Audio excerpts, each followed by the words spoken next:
Bienvenue dans cet espace de réflexion, de contemplation et de reconnexion. Nous allons explorer ensemble l'expérience humaine à travers la spiritualité. Mon but est de vous partager mes connaissances, mes découvertes et mes intégrations afin d'ouvrir les horizons de votre conscience.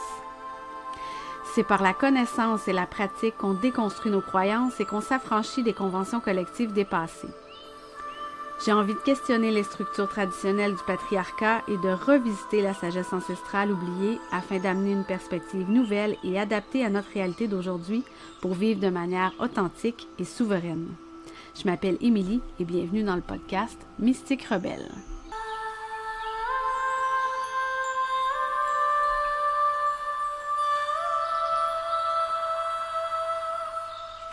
Hello! Bienvenue dans le podcast, bienvenue dans notre espace. Aujourd'hui, j'avais envie vraiment d'aborder le sujet de l'union intérieure.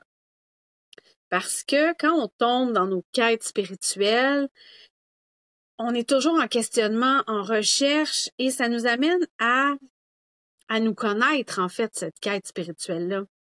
Et c'est là que la notion d'union intérieure apparaît. C'est la relation avec nous-mêmes.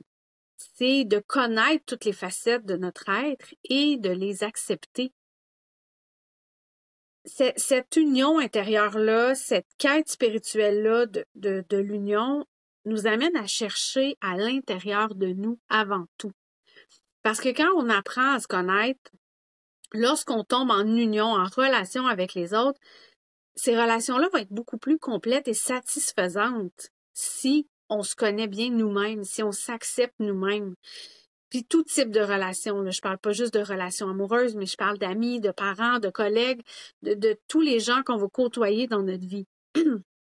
Parce que si on cherche à l'extérieur, tu sais, au début, on commence notre vie, puis on est toujours en réaction avec ce qui se passe, on est en recherche d'approbation extérieure, mais toutes les relations qu'on va avoir dans cette période-là de notre vie vont être des bouées de sauvetage. Ça va être des choses, des relations, des personnes auxquelles on va s'accrocher pour se sauver de notre noirceur et de la solitude, du vide intérieur. On tombe dans le triangle victime, bourreau, sauveur. Et c'est ce que la plupart des gens font inconsciemment. C'est que souvent, on est la victime de quelqu'un. Ça peut être une mère trop autoritaire, ça peut être un patron qu'on n'aime pas, qu'on dit qu'il nous aime pas la face. Et on a d'un autre côté le sauveur qui est l'ami qui prend tout sur elle pour nous aider. Ça peut être le chum qui nous sauve de nos parents qui sont donc contrôlants.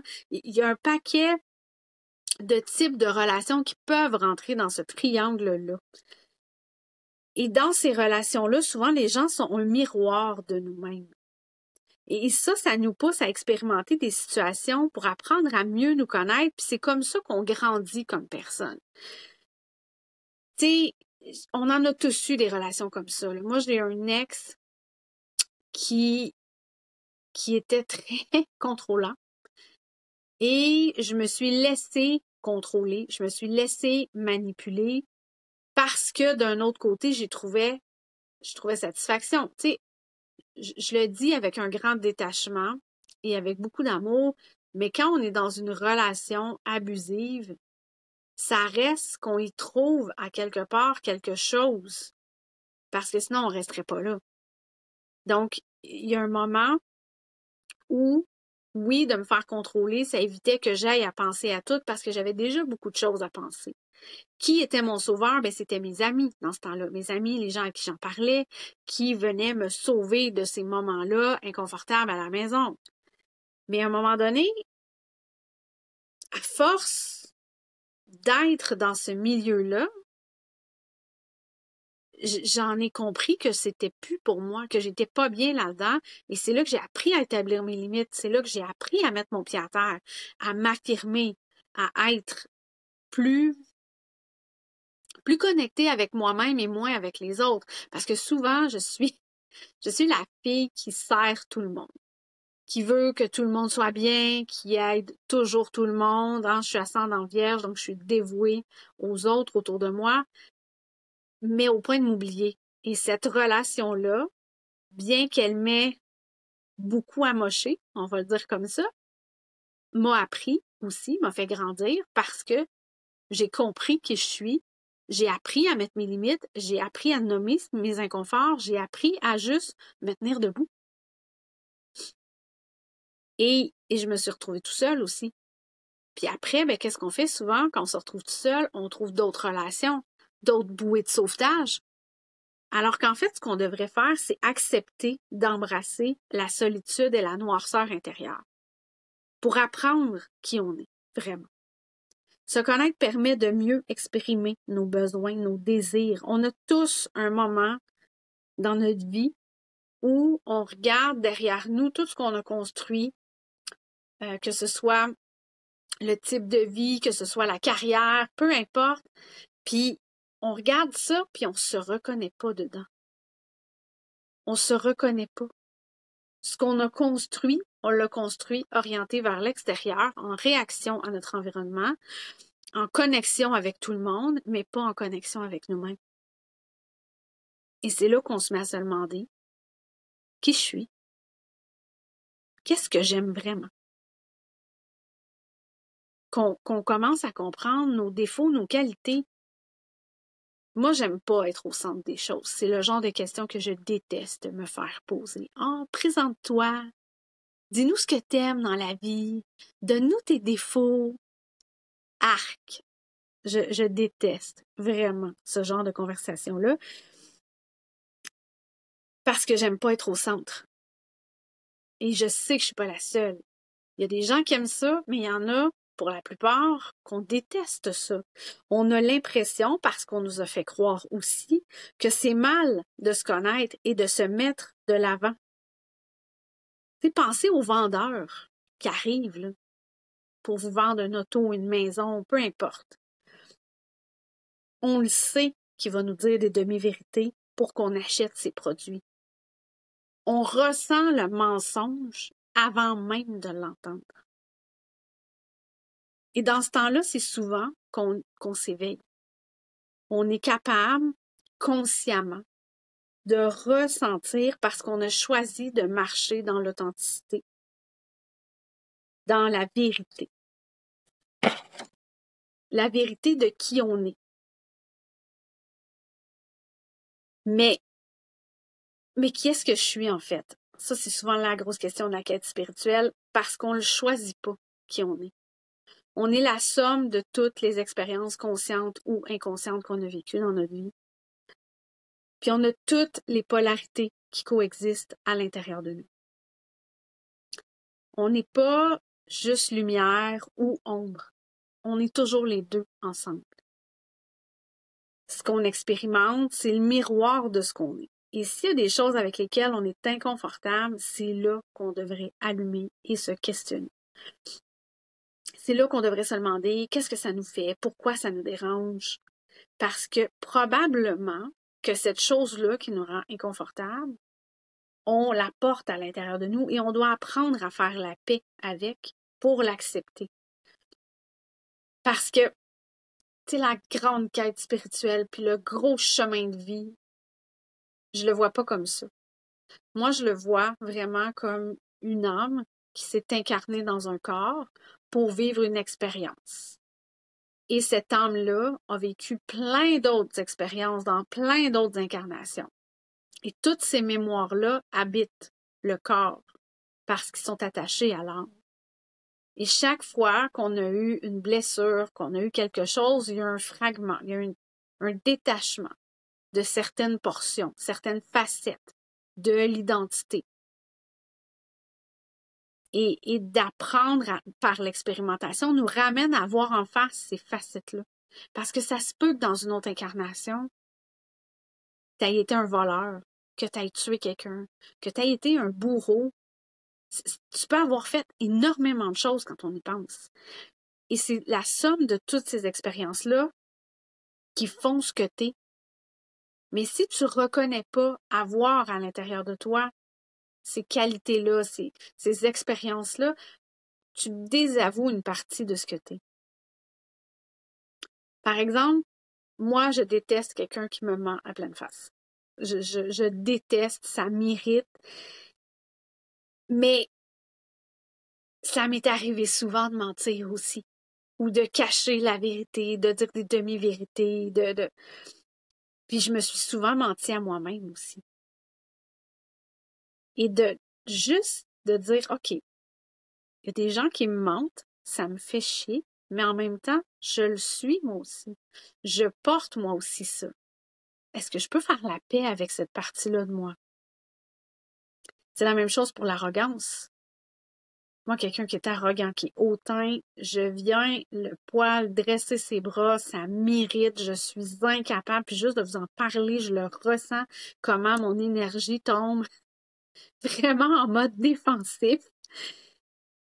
Mais qu'est-ce que ça représente, ça, pour moi? Pour moi, quelqu'un d'arrogant, c'est quelqu'un qui est trop confiant, qui est au-dessus de ses affaires. Mais qu'est-ce que j'ai vécu qui m'amène à me détacher de cette émotion-là? Dans quelle situation est-ce que moi-même j'adopte ces comportements-là? Est-ce que je fais ça, moi, être au-dessus de mes affaires? Est-ce que je fais ça, être arrogante? Est-ce que je connais vraiment tout ce que je dis? Fait que c'est toujours un questionnement continuel à l'intérieur de moi. Hein, dans mes biens matériels, financiers, souvent, j'ai cette confiance que je vais toujours être soutenue. Fait que je peux me ramasser avec 10 piastres dans mon compte, mais je le sais que je me retrouverai pas dans la merde. Je le sais que même si je vais tout perdre, j'ai la certitude que je vais le retrouver. Puis tu sais, oui, il y a une arrogance là-dedans de dire, bah, regarde, quand même que je dépenserai tout, ça va revenir. Mais en même temps, il y a une très grande confiance. On peut tourner cette chose-là de bord. On peut l'amener dans un autre angle. Il y a une très grande confiance aveugle en la vie. Et c'est cette part de moi-là, présentement, qui a besoin doucement d'être adressée, d'être guérie dans cette part-là de moi. Parce qu'on est toutes faites d'opposition. On est toutes faites d'ombre et de lumière. On est toutes dans ces paradoxes-là. Et quand on regarde une carte du ciel, c'est rempli de polarité. Et c'est quelque chose que j'adore aborder. Si je vous donne, par exemple, mon soleil en Gémeaux, il porte l'ombre opposée, c'est-à-dire du soleil en Sagittaire. Je suis d'une nature très sociable, mais le danger, c'est que le party devienne ma vie. Que je sois continuellement dans une recherche de bons moments, dans un été sans fin. L'ego fantôme de ce placement-là soutient que chaque jour est une célébration. Carpe diem, c'est la devise du soleil en Sagittaire. Mais quand on respecte aucune limite, c'est là que ça devient malsain. Les fêtes devraient rester des célébrations, des occasions spéciales, pas des journées entières. Et pour arriver à transmuter cette ombre-là, l'ego va devoir avoir besoin de discipline. J'ai de la misère avec la discipline, mais c'est quelque chose que j'implante de plus en plus dans ma vie. J'ai tout laissé tomber, ce côté structuré-là, pour le ramener, mais le ramener de façon saine. Je ramène la discipline pour prendre soin de mon corps. Je ramène la discipline pour être vraiment plus connecté à mon cœur.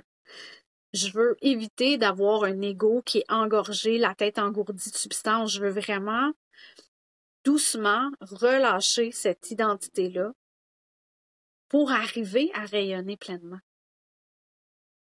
Votre carte du ciel est remplie d'opposition. Je vous ai parlé du soleil, mais c'est vrai pour tous les placements. Quelqu'un qui a une Vénus en taureau à l'opposé, c'est le scorpion. Il y a une ombre dans chaque énergie et l'opposition vient nous apprendre énormément de choses. C'est des placements extrêmement puissants parce que c'est ça qui nous pousse dans l'inconfort puis qui nous challenge tout le temps. Donc, lorsque, comme là, je vous l'ai dit, j'ai un soleil en Gémeaux, quand le soleil passe en Sagittaire, au début, dans les premiers jours, c'est là, moi, qui viens à l'opposé de mon soleil. C'est souvent un moment de l'année challengeant. C'est la même chose pour toutes les autres planètes qui viennent passer à l'opposé de mes autres planètes. Pourquoi? Parce que ça me pousse à regarder l'ombre en pleine face. Ça m'amène dans un inconfort. Ça me challenge énormément. Et dans la quête intérieure, dans cette union intérieure qu'on recherche, ces challenges-là sont des puissants moteurs de transformation. Parce que l'union intérieure, c'est un chemin. C'est quelque chose qui se construit à chaque instant. Ça commence par un choix, celui de vivre le chemin de notre âme et d'incarner notre être. Mais pour ça, il faut jouer le jeu de la vie. Il faut accepter de se questionner sur chacune des expériences qu'on va vivre. Inconsciemment, on porte beaucoup d'ombre par nos incarnations passées, parce que nos ancêtres ont vécu dans notre lignée. On porte le jugement, l'envie, la violence, le racisme, etc. C'est inscrit à l'intérieur de nous, dans notre comportement. Et on agit sans en avoir pleinement conscience. Ça fait totalement partie de l'expérience. Mais de travailler avec l'ombre, avec le shadow self, c'est plonger dans ce qu'on veut pas voir et ce que personne ne sache. On est dans nos tabous, nos secrets, notre garde-robe fermée à double tour. Et ça, c'est enfoui dans nos gènes. C'est des vestiges d'un passé totalement inconscient. Et la quête spirituelle doit être guidée par le cœur. L'ombre, c'est le négatif d'une photo. C'est l'énergie féminine qui crée. Sans elle, il n'y a rien qui existe. Le féminin, c'est l'essence divine pure. C'est tout et absolument rien à la fois. Le masculin, c'est la structure. Il vient vraiment soutenir la création.